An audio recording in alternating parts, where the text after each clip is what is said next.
అల్లు అర్జున్ 'పుష్ప 3' గురించి అప్డేట్ అయితే వచ్చింది భయ్య. ఈ మూవీ ఎప్పుడు రిలీజ్ అవుతుంది అని. అలాగే అల్లు అర్జున్ లైనప్ ఏంటి? అలాగే అల్లు అర్జున్ 'పుష్ప 3'తో ఏ రేంజ్‌లో విధ్వంసం క్రియేట్ చేస్తాడు అనేదన్నమాట పాయింట్ టు పాయింట్ అయితే మాట్లాడుకుందాం.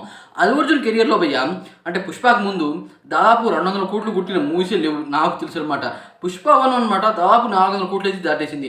కానీ 'పుష్ప 2' మాత్రం ఊహించని విధ్వంసం క్రియేట్ చేసింది. 1800 కోట్లు కొట్టింది. ఇది మామూలు విషయం కాదు. 3 ఇయర్స్ గ్యాప్ తీసుకొని ఈ మూవీ అయితే రిలీజ్ అయింది. అసలు ఆ సాంగ్స్ ఏంటి, ఆ బీజిఎం వర్క్ ఏంటి, అలాగే ఆ మూవీలో సీన్స్ ఏంటి, ఒక రేంజ్లో అయితే ఉంది భయ్య. అసలు ఈ రకంగా మనం ఎప్పుడు చూడలేదు. దాదాపు 3 గంటల 20 నిమిషాల పాటు అయితే ఒక మూవీ. అది మామూలు విషయం కాదు. ఆ మూవీని ఎక్కడా బోర్ కొట్టకుండా తిప్పారు అంటే అది సుకుమార్ వల్లే అని చాలా మంది అయితే అనుకుంటారు. అదే కాకుండా భయ్య ఇప్పుడు 'పుష్ప 3' గురించి అప్డేట్ అయితే వచ్చింది. ఏంటంటే ఈ మూవీ ఇప్పుడు 2028లో రిలీజ్ అవుతుంది 'పుష్ప 3' అని అప్డేట్ అయితే ఇచ్చారు భయ్య. అంటే రాబిన్ హుడ్ మూవీకి సంబంధించి ఒక ఈవెంట్కి అయితే వెళ్ళారు. అక్కడికైతే క్లారిటీ ఇచ్చారు.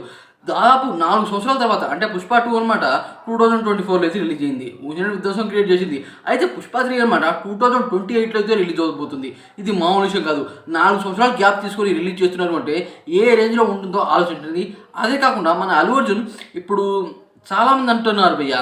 కొంతమంది ఏమో డైరెక్టర్ త్రివిక్రమ్‌తో అంటున్నారు. ఇంకొంతమంది ఏమో తమిళ డైరెక్టర్ అట్లేతో అంటున్నారు. ఇలా చాలా అన్నారు.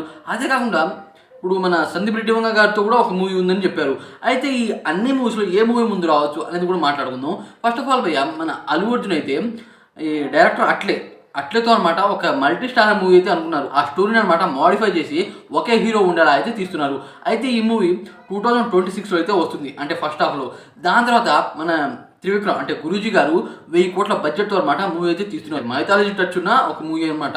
కొత్త రకం జోనర్ అంట. అది రాజమౌళి గారు కూడా టచ్ లేదు అని చెప్తున్నారు. అయితే ఈ మూవీ బడ్జెటే 1000 కోట్లు అంటే ఈ మూవీ ఏ రేంజ్‌లో తీస్తున్నారో ఆలోచించండి. అదే కాకుండా అటువైపు గురూజీ అనమాట గుంటూరు కారం తీసిన తర్వాత ఖాళీగానే ఉన్నాడు భయ్య. ఆయన ఖాళీగా ఉన్నాడు. ఇప్పుడు అల్లు అర్జున్ కూడా ఖాళీగానే ఉన్నారు. కాకపోతే ఆ మూవీ స్టోరీ రెడీ అవ్వలేదంట. లేకపోతే ఆ మూవీ వచ్చేదేమో. కానీ దానివల్ల కొద్దిగా ఈ మూవీ అయితే అట్లే తర్వాత అయితే వస్తుంది. అలాగే ఇప్పుడు సందీప్ రెడ్డి వంగ మూవీ అని చెప్పారు భయ్య. ఆ మూవీ ఎప్పుడు వస్తుందో క్లారిటీ లేదు. ఎందుకంటే సందీప్ రెడ్డి వంగ చిన్న డైరెక్టర్ ఏం కాదు. ఆయన చాలా సినిమాలు లైనప్ అయితే ఉంది. అలాగే ఈయనతో వర్క్ చేయాలి అంటే ఈయన కూడా చాలా లైనప్ దాదాపు 3 లైనప్స్ అయితే ఉన్నాయి. దాని కారణంగా సందీప్ రెడ్డి వంగ మూవీ రాకపోవచ్చు. కాకపోతే ఈ మూవీ అయితే వస్తుంది. అట్లే మూవీ వస్తుంది. అట్లే మూవీ తర్వాత మైథాలజీ టచ్ ఉన్న త్రివిక్రమ్ గారి మూవీ వస్తుంది. దాని తర్వాత 'పుష్ప 3' అయితే వస్తుంది. 'పుష్ప 3' కనుక వస్తే ఖచ్చితంగా బాలీవుడ్లో ఈ మూవీ 800 కోట్లు కొట్టి ఇండస్ట్రీ హిట్ అయితే కొట్టింది. కానీ ఇప్పుడు మాత్రం బాలీవుడ్లోనే 1500 కోట్లు కొట్టొచ్చు. ఆ రకంగా అయితే అక్కడ హైప్ అయితే ఉంటుంది ఇంకా. అదే కాకుండా మన టాలీవుడ్లో కూడా ఈ మూవీ ఖచ్చితంగా 1000 కోట్లు అయితే కొడుతుంది. ఇది భయ్య 'పుష్ప 3' గురించి. ఇక ఈ వీడియో మీకు ఎలా అనిపించింది అనే డెఫినెట్ కామెంట్ చేసి వీడియోకి లైక్ చేయండి.